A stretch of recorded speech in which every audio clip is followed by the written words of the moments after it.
সানশেডে উঠেও আর্জেন্টিনা ফ্যানদের হাত থেকে রক্ষা পেল না এক ব্রাজিল ভক্ত। নিজ দল জেতায় বিবেক জলাঞ্জলি দিয়ে এক ব্রাজিল সমর্থককে এভাবেই বোতল ছুঁড়েছেন একদল আর্জেন্টিনা ফ্যান। এমন অবর্ণনীয় ঘটনাই ঘটেছে ঢাকা বিশ্ববিদ্যালয়ের মতো জায়গায়।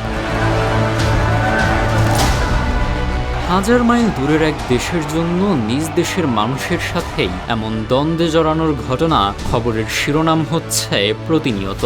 শুধু বোতল ছোড়াছুড়ি কিংবা হাতাহাতি নয়, প্রিয় দলের জন্য পতাকা বানাতে কেউ বিক্রি করছেন জমি, কেউ তো আবার পছন্দের দলের পতাকা সবার উঁচুতে টাঙাতে গিয়ে পৃথিবীকে বিদায়ও বলেছেন। 90 মিনিটের এক গোলকের খেলা যেন বাঙালির বিবেক আর মানবিকতাকেই কেড়ে নিচ্ছে।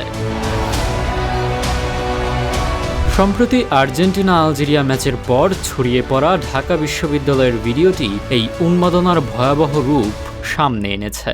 ভিডিওতে দেখা যায় সানশেডে আশ্রয় নেওয়া ওই ব্রাজিল সমর্থককে লক্ষ্য করে বৃষ্টির মতো বোতল ছোড়া হচ্ছে। পরে অন্য একজন তাকে আড়ালে করে নিরাপদে সরিয়ে নেন।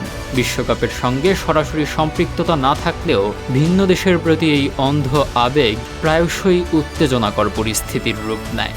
গত বিশ্বকাপেও সমর্থকদের সংঘর্ষে প্রাণহানির ঘটনা ঘটেছিল।